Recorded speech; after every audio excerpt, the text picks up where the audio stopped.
suggested in your testimony that we should adopt a market-based approach to utility equity financing. Mm-hmm. You're referring to the last section?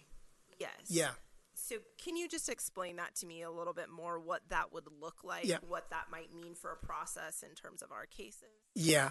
So essentially, you're just cutting and pasting how they issue debt. So you know, just at a high level, utility comes in and says, hey, in this rate case, I'm going to I need to invest $2 billion of incremental CapEx into my system to keep it running. And the commissioner's like, oh, we agree, that's reasonable. So they have to go and issue some additional $1 billion of debt.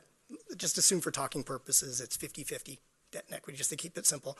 They issue 50 of debt and 50% of debt or $1 billion of debt, and 50% of it is equity, $1 billion of equity. For the debt, it's just a given. Hey, you go to market, right? You issue bonds and the market is determining, right? It's a competitive process. The bond market isn't quite transparent, but it's basically bidders are saying, I need, in order to give you TEP, in order to give you $1 billion of debt, I need whatever, 5.9, and somebody say, I'll do it for 5.85, and sort of the market clears at 5.85. We're basically just copying that same principle. But in contrast, for the equity, so TEP says, I'm going to go to Fortis, and Fortis wants 10% or 10.07% or whatever the number is.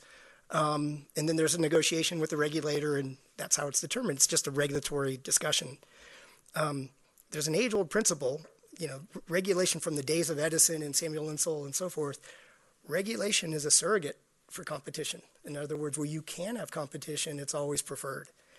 Back in the day when the current regulatory model was set up, even the U.S. government couldn't go to the market, for example, to finance the Panama Canal. They went to J.P. Morgan. But now capital markets are much more fluid and liquid and sophisticated, and there's no reason why you couldn't run an auction process where, hey, I want to invest in I want to raise $1 billion of equity for TEP, and people can bid based on the ROE that they're willing to accept. And I've been working on this idea for a while. Have some model legislation. We're working with a couple of states to introduce legislation on this idea. I have co-authored a paper with a couple of Yale Law School professors that we're in the process of getting published. So we've done a lot of homework on this, and it's not the idea of running a financial auction from a financial markets perspective is pretty straightforward. From a regulatory perspective, it's something new.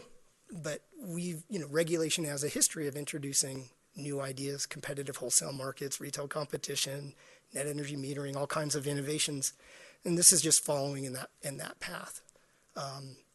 So it's in terms of setting up the process, it's from a software platform perspective pretty straightforward.